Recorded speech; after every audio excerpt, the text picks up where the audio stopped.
Bakit nga ba kailangan pang magpaalam sa taong pinakamamahal mo? Kapag mahal mo raw, lahat ibibigay mo, lahat gagawin mo. Pero paano kung hilingin niya na magkahiwalay kayo? Ibibigay mo ba kahit mahal mo pa siya? Sabi pa ng iba, pag mahal mo raw, matuto kang pakawalan. Kung sa'yo, sa'yo. Kung hindi, hindi. Pero paano mo iisipin pakawalan kung siya ang dahilan kung bakit ka nagmamahal? Dapat mo din daw ipaglaban kahit madaming hadlang. Pero paano kung ikaw na lang ang nakikipaglaban? Ipagpapatuloy mo pa ba? O isusuko mo na? Minsan, may mga desisyon tayo na dapat natin gawin kahit ayaw natin. Mga bagay na kapag ginawa mo ang tama, ikaw lang din ang mahihirapan. Mga bagay na kapag pinagpilitan natin, sa bandang huli, ikaw lang din ang masasaktan. Bakit ba pag nagmamahal ka, nagmumukha kang tanga? Dahil ba ang mali ay nagiging tama? Dahil ba nagiging mahina ka kahit malakas ka? Dahil ba nagbibigay ka kahit walang kapalit? O dahil masaya ka kahit masakit? Nung uminahal kita, sabi ko, kahit anong mangyari ipaglalaban kita. Kahit anong mangyari hindi ko hahayaang mawala ka. Pero nakakapagod din pala ipaglaban. Yung taong walang ginawa para ipaglaban ka.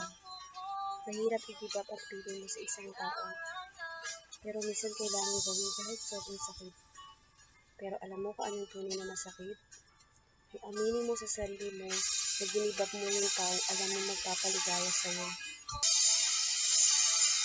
Pag mahal mo raw ang isang tao, kahit anong mangyari hindi mo siya iiwan. Pero hindi pala ganun. Pag mahal mo pala talaga siya, kakayanin mong iwan siya oras na iba na ang magpapaligaya sa kanya. Masarap ang may kasama, lalo na pag mahal mo at mahal ka niya. Oo, tama sila. Pero hindi mo akalain na kung gaano kasarap ang makasama siya, ganun din kasakit kung nawala na. Bakit nga ba kung anong pinakamagandang nangyari sa buhay natin? Sa bandang huli, yun din ang pinakamasakit. Mahirap magpaalam sa taong mahal mo. Mahirap iwanan ang taong pinangarap mo. Mahirap bitawan ang taong inibig mo. Pero minsan kailangan gawin. Kailangan bumiti kung ikaw na lang ang kumakapit. Kailangan sumuko kung ikaw na lang ang lumalaban.